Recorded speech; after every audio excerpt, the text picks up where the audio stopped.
The store opened up on the 1st of December, located downtown in an older building that had been refurbished after many years of neglect. It had a sign out front which read, Shay Tang's Christmas Toy Shop. I saw it while walking down the street on my way to grab a coffee and it caught my eye. Bright fluorescent lights flashed white outside and giant nutcracker soldiers stood guard, flanking the double doorways at the entrance. The concrete sidewalk had been dug up and had been replaced with a tasteful gray stone walkway. Huge Christmas trees were decorated with glittering gift-wrapped packages stacked up beneath them. It looked like Santa's workshop at the North Pole, not your run-of-the-mill toy store. Whoever was running it had invested a good sum of money on the grand opening of the place, with everything from fake snow to people dressed as elves waving signs outside to draw in customers.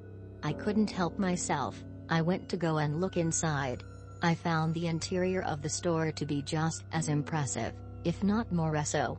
The whole store was painted in reds, greens, and golds, and shelves were stacked floor to ceiling with toys. Many were so high off the ground you would need a ladder to reach them, and, sure enough, I noticed one being curiously steered by an employee as he glided around corners on it, going from aisle to aisle. The ladder was connected to a steel track which went all throughout the store, and the small man riding it looked like he was windsurfing as he went around each bend and sped along purposefully. I had never seen anything quite like it. It was early in the morning, so it was quiet when I went in to be greeted by an older gentleman who I presumed to be the owner. He was wearing older style clothing that I associated with the 50s or even earlier. A red striped collared shirt and green vest made him look very festive. His cufflinks were tiny bells, I noticed as well, so that when he moved his arms or did anything it made a tinkling sound like sleigh bells. "Hello, welcome," he said, lowering his gold-rimmed spectacles to examine me. "And a very Merry Christmas to you, young man. I am Mr. Tang. Please have a look around and let us know if you have any questions." He was busy, I could tell, so I thanked him and began to walk around the store, trying to see if I could find a gift for my son. He was spending more and more time playing video games lately, and I was hoping to buy him a present, something that didn't involve screen time, which was becoming more and more difficult. As I began to look around the store, I noticed that none of the toys were in boxes or plastic wrap. Furthermore, none of them were recognizable as any name brands I had ever seen. There was no Mattel or Parker Brothers, no Lego sets or Nerf guns. But the toys they did have were beautifully made nonetheless, appearing sturdier and more well-constructed than some of the toys I had seen made by big corporations. There were dolls, toy cars, action figures, playhouses, and what appeared to be board games in cardboard boxes. Still, the lack of Oni labels made me feel a bit worried. There was a young woman dressed in red and green wearing an elf hat with a name tag on her shirt. I flagged her down. "Excuse me, is this a vintage toy store or something? How come there's no labels or price tags on anything? We don't believe in that sort of thing here. The toys are all made by us in our factory in the basement. They are each one of a kind, unique pieces of art. Each one has a hidden function, as well." The young woman spoke with no emotion, her words robotic and monotonous. I tried to ignore the creepy vibe she was giving off. What kind of hidden function? Each one is different, so it's hard to say exactly. Plus that's part of the fun, the surprise. I got a doll for my niece and it talked when you squeezed its palm. If you went to hold its hand for instance, it would say, "This is fun. Let's go shopping." It's still her favorite toy to this day, and that was a few years ago. Everything is guaranteed to last a lifetime when you buy from us. I groaned internally. High quality meant expensive, and I didn't have much money to spend since getting laid off from my job at the restaurant. "There's no price tags on anything," I said. "What does one of these toys typically cost?" "Mr. Tang is very reasonable. He charges based on what you can afford. If you find something you like, just go talk to him, he'll give you a fair price." This was a system unlike any I had heard of before, but I took her word for it and kept browsing. Finally I came across something that looked perfect for my son, Ben.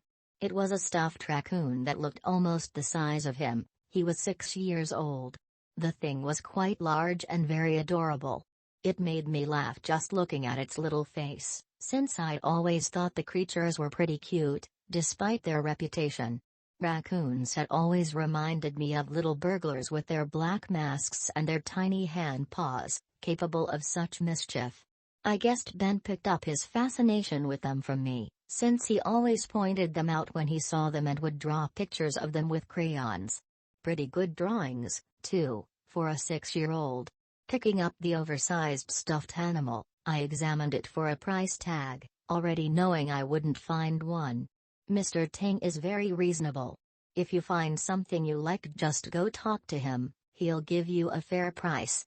I remembered the girl's words and picked up the toy, carrying it to the man at the counter. "Hello," I said, as politely as I could. "How much is it for the stuffed raccoon?" The man looked at me carefully. He lowered his glasses and seemed to appraise me, judging my worth. "For you, I will charge $10. But you must know what you are buying before you purchase it." I didn't even care what he said next. $10 for a huge, oversized stuffed animal that my son would love and would last a lifetime? Of course I was going to buy it, regardless of what he said next. "Please, tell me," I said, pulling out my wallet and removing a $10 bill. "My son will be curious too. Does it have some sort of origin story or a cute name like a Pokémon?" He smiled humorlessly and spoke very seriously next. "Yes, just like a Pokémon. This is a baked tanuki. It is a shapeshifter. Although it appears as a raccoon, it is not really that. It is not really anything at all. It is a mischievous creature, who likes to play tricks. Do you still wish to obtain this piece? We do not allow returns." The man's tone had shifted considerably since his initial greeting when I came in. Now he reminded me more of a warden explaining how to behave when interacting with the wildlife on safari. But I was determined to do the manly thing and buy the first attractive item I'd laid eyes on while shopping. And $10 seemed like a bargain too good to be true. So I paid him and walked out of the store with the big, furry creature in my arms.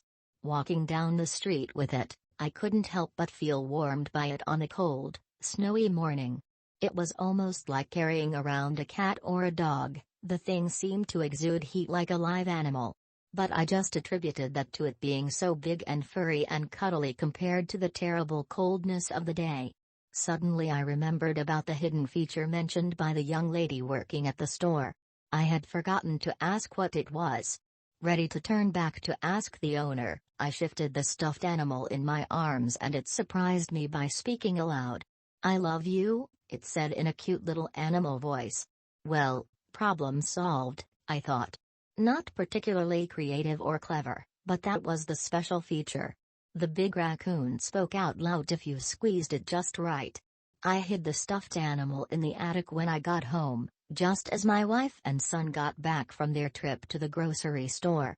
Satisfied with my shopping trip, I greeted them both with a secretive smile, feeling like I had done a great job of buying him a special gift for Christmas. Now I just had to find something for my wife. The next couple weeks were a bit strange leading up to Christmas. At night I would sometimes hear noises up in the attic, and once Christine even asked me to go up there and check it out. I did, just to satisfy her, and found some shredded pink fuzz here and there indicating perhaps a squirrel or, ironically enough, a raccoon had been trying to make a warm spot for itself in the insulation somewhere. Since I was up there anyways, I looked in my shopping bag to see that the raccoon, or baked tanuki as Mr. Tang had called it, was still there in its bag. I had been planning on wrapping it, but as I looked at it again I realized the shopping bag it had come in also doubled as a gift bag, since it was colorful and covered in Christmas designs, and was full of red crepe paper to cover the contents while it sat beneath the tree. The bag was huge, though, and would surely draw my son's attention. I would have to keep it hidden until Christmas morning, or else he would definitely sneak a peek at it. I went back down to my wife in bed and told her we'd have to get a wildlife control person over to the house after Christmas, since it looked like we had a squirrel problem. It wasn't the first time something like that had happened, so we weren't overly concerned. It was probably just a family of squirrels trying to find a shelter from the cold. The noises continued every night until Christmas Eve, when I brought the bag down and put it beneath the tree for my son to find the next morning. That night the attic was utterly silent, and no scurrying sounds could be heard from up there for the first time that month. Christmas morning was always a big event in our house, and that year was no exception. I woke up early and saw my wife still sleeping next to me. Thinking I would let her slumber for a little while longer, I went and peeked into my son's room. He wasn't in bed. The little bugger had gotten up early to scope out the presents beneath the tree, I thought, smirking to myself. I had done the same thing when I was a kid most years, doing whatever I could to spoil the surprise of Christmas morning. But at least he had waited that long. Heading down the stairs, I heard the rustling sound up above once again. In the attic, something was moving around in the insulation, scratching the wood to shavings and making itself a comfortable nest. I sighed and continued down the stairs, thinking about the cost of the exterminator last time. Oddly, I saw that Ben was not where I expected him to be, beneath the tree. All of the presents looked to be still in their bags and wrapped up in their boxes. He was probably in the basement watching cartoons, I thought, since that was what he usually did on weekends. So I went about my morning, enjoying the brief quiet and solitude. I pictured him running up the stairs as soon as he heard my footsteps in the kitchen. A big smile would be stretched across his face and he would be yelling, "Santa came! Santa came!" Thinking of that made me smile as well. But for now the silence was nice. The kitchen was still messy from dinner the night before, and I cleared things out of the way to make myself a coffee. I washed a few dishes while the pot boiled and thought about what to make for breakfast. Then I heard a sound from the living room. Something heavy falling over. And then, "I love you." Well, I guess Ben is up from the basement, I thought to myself. He should know better than to get into the presents before his mom is awake, though. "I love you," came the sound of the stuffed raccoon again. I went out there to scold him and found the giant bag was tipped over. "I love you," it said from inside once more. My son was nowhere to be seen. The only sound was the scurrying noise in the attic. Louder this time. Much louder. I had never heard it from downstairs before. "I love you," the raccoon said again, then again, and again. Each time it got louder. Like it was broken. Or, perhaps something else. Something worse. "It's a shapeshifter," Mr. Tang had said. And very mischievous. My heart was suddenly pounding in my chest for reasons I couldn't explain. "Ben?" I yelled out. "Who am I kidding?" I screamed it. Christine came running down the stairs. "What's wrong?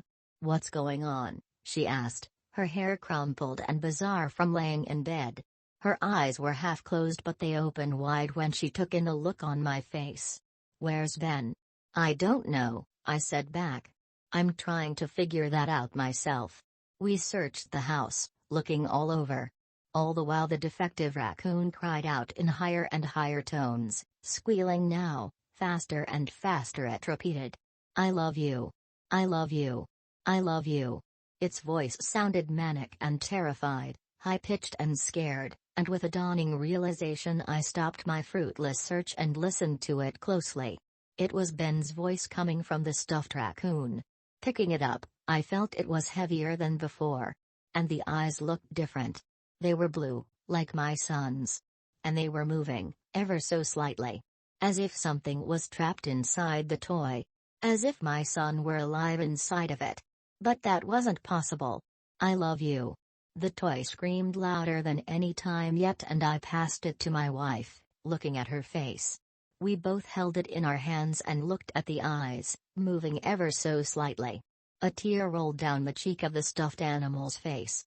And then the scurrying noises started up again from the attic, above us. My wife and I looked up in unison, following the sound with our eyes. Something much larger than a squirrel or a raccoon was making those sounds. Something the size of a small child. With a great effort we managed to grab hold of the childlike boy thing running around in the attic. We chased it for hours before finally catching it, like trying to get a feral cat out of the house. Or a stray raccoon. The thing was making inhuman laughing sounds the whole time, chittering, and baring its teeth like an animal. It looked delighted to be causing such mischief. And it also looked exactly like my son. Only its eyes were black and lifeless like the beady eyes of a stuffed animal. We only had one option once we captured it, as far as I could tell. And that was to take the cursed toy back to the shop where I had purchased it, along with the thing now possessing my son's body. Maybe the mysterious owner would be able to help us. All we could do was try. There was a large crowd formed around the entrance of Shay Teng's Christmas toy shop. It looked like half the town was there, shouting and yelling in angry tones, their voices rising into an indiscernible rabble. It appeared as if a riot was about to break out. But the problem was, there was nobody to yell at or complain to. Nobody to riot against. The shop was closed and boarded up, signs plastered on the doors out front. Closed until next season, the message read. All sales final, no returns. From all around us came the squeaky cries of souls trapped in stuffed animals, dolls, and toy soldiers. And the sounds of children like my son crying out in the only words they could now say. I love you. Let's go shopping. Move out, soldier. The eyes of each toy were alive, desperate and searching for hope. One more sign caught my eyes, beneath all the others. Merry Christmas, it read. From the Great Shay Teng.